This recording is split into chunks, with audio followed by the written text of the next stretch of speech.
Alrighty, so I want to show that video really quick because I know it's a sports video, but I like to look at sports a lot like our life.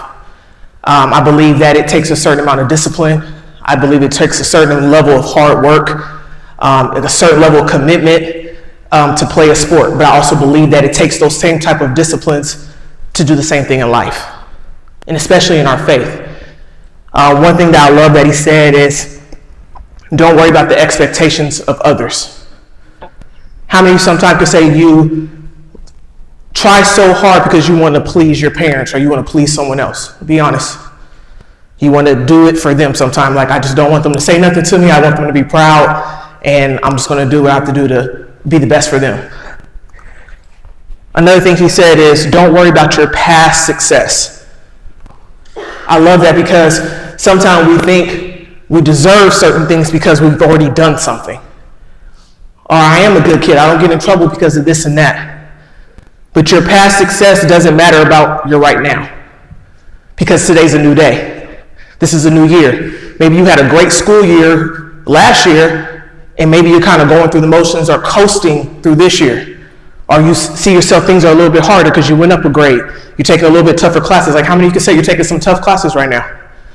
I heard about the pre-cal and the AP test. I've talked to a lot of you guys, right? It's a lot going on, right? Preparing for SATs, right? I've seen you guys kind of walk around the school like zombies for the last few weeks. You're ready to be done. I can see it, okay?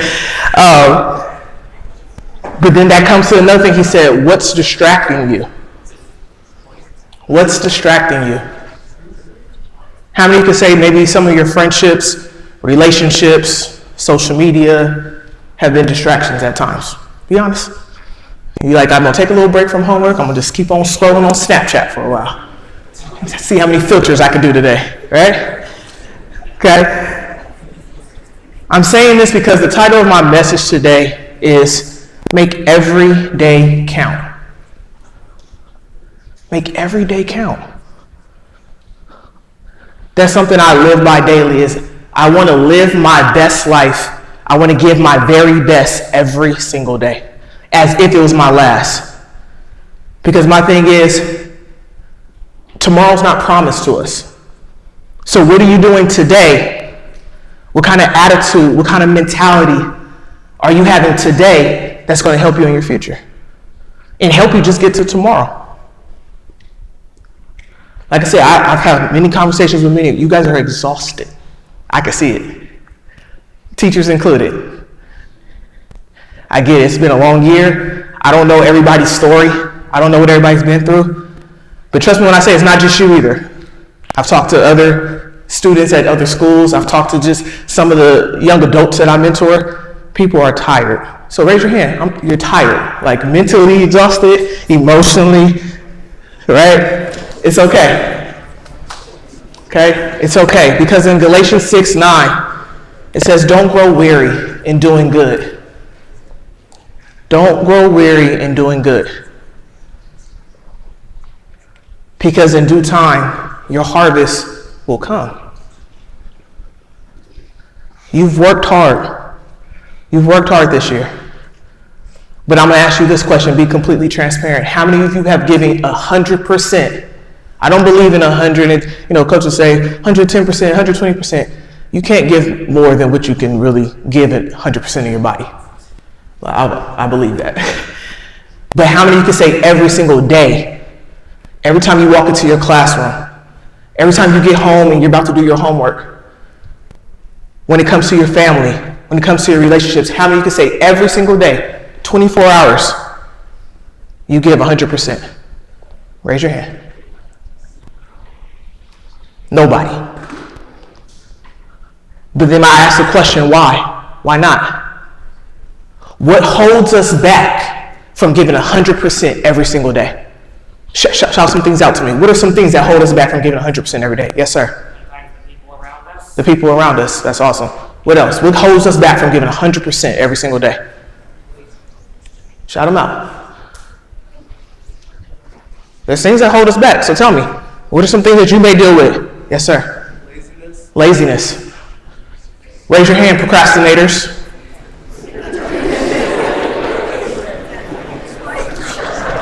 Yeah. See, I knew it. Y'all didn't want to tell on yourselves. I'll tell on you for you.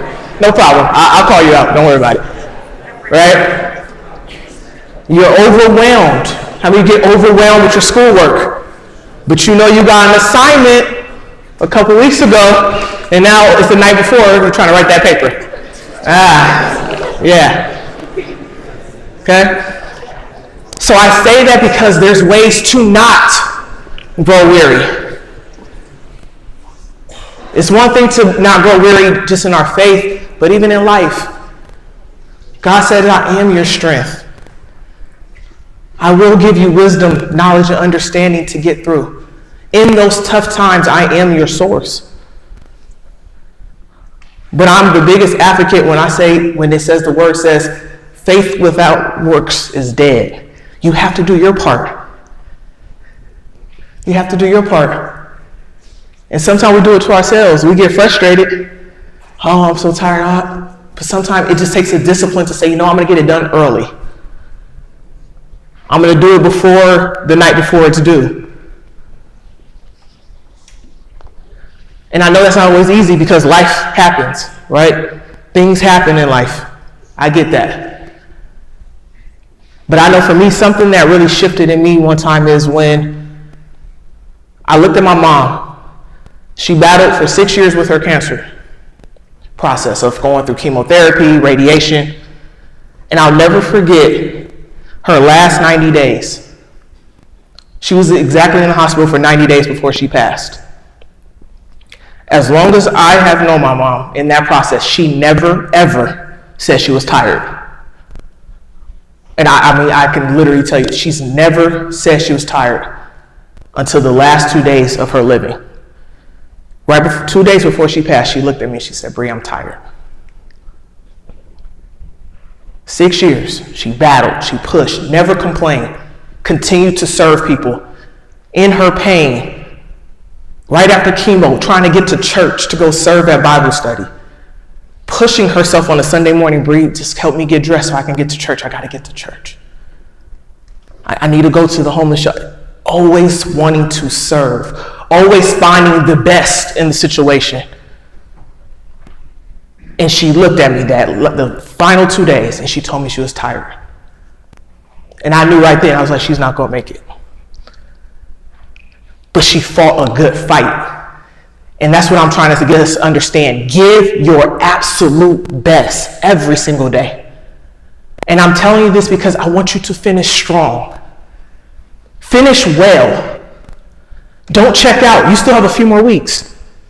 Don't check out. Seniors, senioritis, I know you're ready to run across the stage. You're done. You're ready to dab it out and be out. You're like, hey, out, bye. Love you on therapy, right? I get it, but finish well. At the end of the day, can you say, I gave my best my senior year? I gave my best my junior year preparing for my senior year. It's not over. It's not over. Make every day count with your friends, especially seniors. This is it for you. Some of you are not going to the same school. Some of you guys are not even going to school in the same state. So it's going to be an effort to communicate with some of your friends. Enjoy this time. Don't have an attitude with your friends because you moody and hangry because you didn't sleep and didn't eat breakfast. Like, love on each other. Enjoy this time. Show that joy of the Lord, regardless of how you feel. I remember my life coach tells me this all the time, and he tells all of us in our life coaching group. He says, people want what it looks like, but they don't want what it feels like. People want what it looks like, but people don't want what it feels like. You want success. My athletes, you want to be a top athlete. You want to compete at the highest level. For me, I want to be a great business owner. I want to be a great entrepreneur. I want to be a great speaker. This is my livelihood. If I don't get up and do what I need to do and work on my gift and work on my craft, build relationships that are needed, I don't eat. But it's a choice. And I'll be completely transparent. Yesterday, I did not get out of bed at all. Mother's Day is a hard day for me. And then physically, I was not feeling good. I was in the bed all day. This morning, it was a push for me to get up this morning. But I had to remind myself, and you have to remind yourself, when you want to quit, when you want to coast through the day, when you want to take it easy, who's counting on you?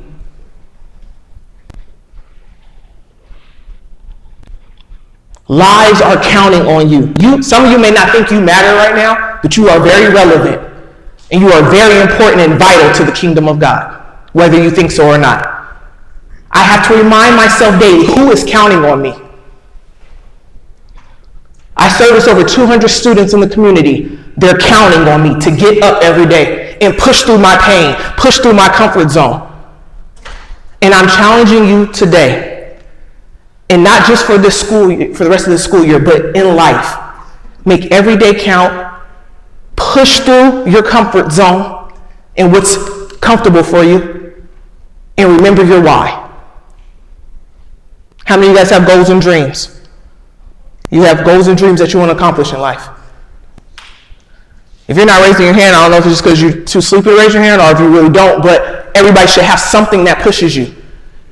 And I can understand maybe if you're not raising your hand, that means that maybe you don't have that why and you need to find it. Because it's important. We're not living our life for people, we're living our life to help people. God has called all of us to be disciples. He's called all of us to live a life outside of ourselves and to be selfless in spite of how you feel. We all have tough days. We all have tough moments in life. But even in your struggles, even in your trials, people still need you and rely on you.